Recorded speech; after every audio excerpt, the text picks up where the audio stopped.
Okay, you guys, how are you? Good afternoon. I am just trying to record this class for you so you can pay attention in a better way.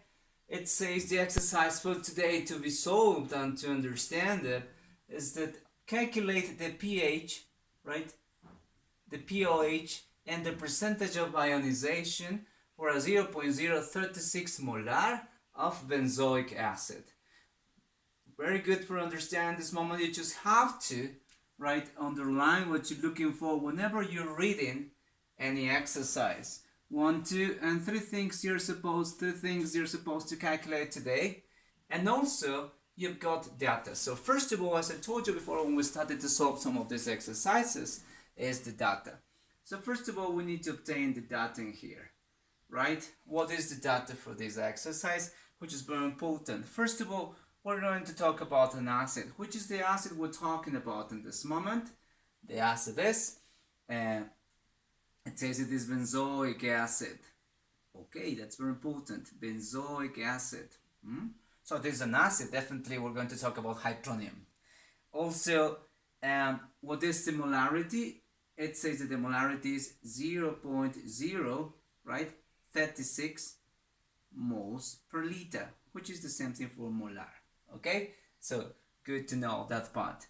Also, if you check the chart I gave you, you're going to see that the Ka for that acid specifically is 6.46 times 10 to the minus 5. You go to the chart I gave you, okay? If you remember that part. And also, what are you looking for? You're looking for the pH, you're looking for the pOH, and you're looking for the percentage of ionization. What is that new concept I am trying to introduce today? The percentage of ionization is going to be definitely the quantity of hydronium ions that were released, right, divided to the original molarity of the acid, and that times 100.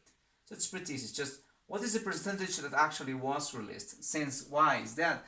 We know that this one is a weak acid, right? A weak acid. Okay, let's get to work. Since we have all of the data there, first of all, you need to, as always, try to write a reaction. Since we know that for benzoic acid, if we're checking it, you know that benzoic acid, the formula is C6H5COOH.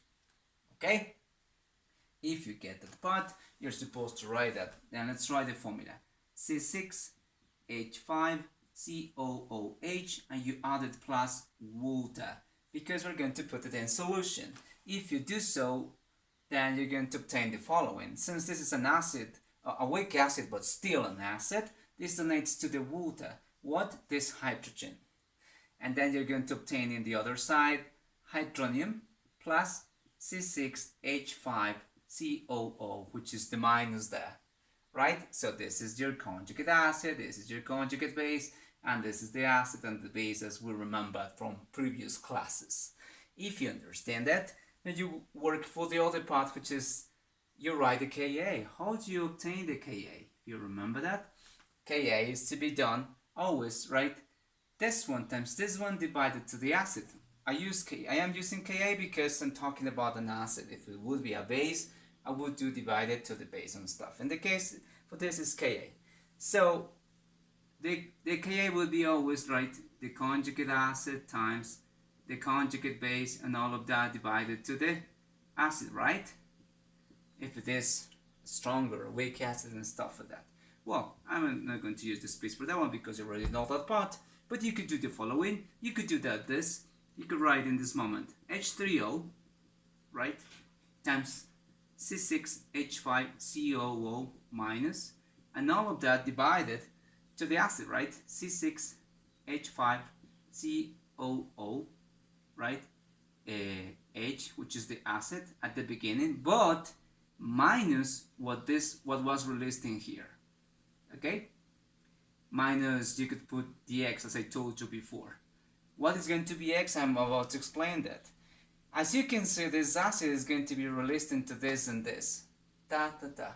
Right? If I put 1 mole in here, that means it's going to be divided into 1 mole, 1 mole. That means this acid is producing 1 mole, so the ratio is 1 to 1. But we must remember that in this case, even the equation is balanced. Since it is a weak acid, not all of the hydrogens are going to be released, just a small portion, but at least we know that the ratio is 1 to 1, so whatever quantity of acid released is going to be X and X, at least in the same proportion. So it being said that, you could conclude that hydronium is X and the other one is X, and all of that divided to the acid, which is the 0.036 minus what was released, which is the X. If you understand that, then let's replace the Ka, which is the 6.46 times 10 to the minus 5, right? All of that, right? Well, no, that's not a concentration, sorry, that's just the constant, equals to x to the second power, and all of that divided to 0.036 minus x. If you're following that part, that would make it, right? The rest you just have to do is simply multiply and continue multiplying. Let's continue with that part.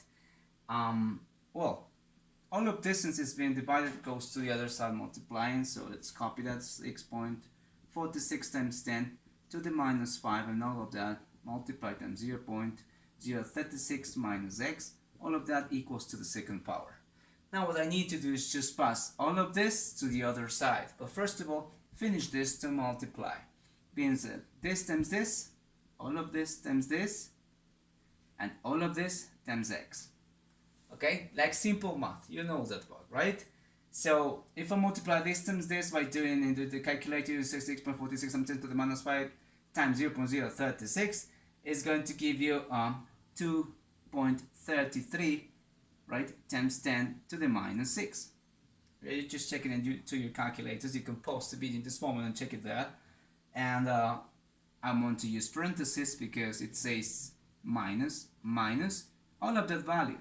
6.46 times 10 to the minus 5 x, and all of that equals x to the second power. So now I must pass this to the other side, so I'm going to put 0 equals x squared was there, and then this one, which is next to the x, must be with positive 6.46. I'm going to use parentheses. I love parentheses for these types of numbers. X, and this one was positive, goes to the other side with negative. 2.33 times 10 to the minus 6. Okay, so in this you're supposed to apply the formula we used, or you were taught to use for normal calculations with equations to the second power, which is then what is A then? What is B? B is 6.46 times 10 to the minus 5. And what is C? C is negative 2.33 times 10 to the minus 6. Being said that, you just insert those values into the formal equation you already know, which is, you just replace x equals, you know, right, remember that, minus b positive negative divided to b to the second power, right, over 2a. You pretty much remember that. Sorry, I'm going to get lower there, that's why I'm using my living room for doing this class. You put this x equals there. What is minus b? Minus, right, 6.46 times 10 to the minus 5, positive negative square root, you open that one and you put the same value, 6.46 times 10 to the minus 5, all of that to the second power, minus 4, what is a? 1, and what is c? The other one, the negative value, remember that? The minus 2.33 times 10 to the minus 6. If you're checking that part, and all of that divided to 2 times 1. If you insert those values into the calculator, you're going to see that x is going to be something like, you insert after just the second power and all of this multiplied. You have better calculators than me also. You insert those values, you're going to remain at the end with something like this. That minus 6.46 times 10 to the minus 5, positive negative the square root of 9.32 times 10 to the minus 6, right?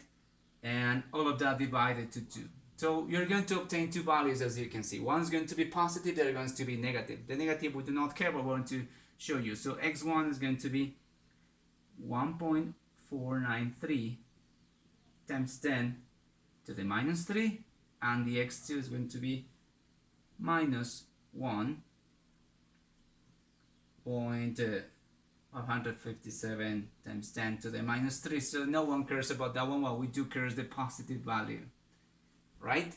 So this x, as you could see, this x is this x, is this x, is this x, and this x is the hydronium. So being said that, I already have the hydronium because the hydronium is x. X is the hydronium. And what do I need the hydronium for? Because the hydronium is going to help me out to calculate the pH. Okay, so it is 1.493 times 10 to the minus 3. Being said that, the pH is going to be minus log of that value specifically, because it's a hydronium. pH is with hydronium, pOH is with OH's concentration, okay? 493 times 10 to the minus 3, and you're going to find out that the pH is going to be like 2.83, something like that. And the pOH is going to be definitely 14 minus pH, in this case 14 minus 2.83, or 11.17, and the percentage. So to make it a little bit some space in here for finishing up, right? So the percentage of ionization, definitely ionization, like I said before, definitely in the upper part is going to be the concentration you obtain, 493 times 10 to the minus 3, all of that, right, divided to the original concentration of the acid, 0.036. Mind this, guys, from this original concentration, only this value was released of hydrogens. See? So the rest, the acid kept it for itself. That's crazy, right? And times 100% because we want it in percentage. So at the end, you're going to, if you do the calculation, it's going to be 4.15%. Okay? So this is one answer. This is another answer, and this is the third answer we're looking for, right? pH, pOH, and percentage of ionization. If you got that part. So I wanted to watch this video again and rewatch it, because the same process you do this one if we were not talking about an acid but a base. If you have any question, please, I wanted to post it and stuff like that. But basically, this is what I wanted to learn for today. Percentage of ionization plus the other ones, because we're calculating pHs and pOHs with weak acids and bases. Okay?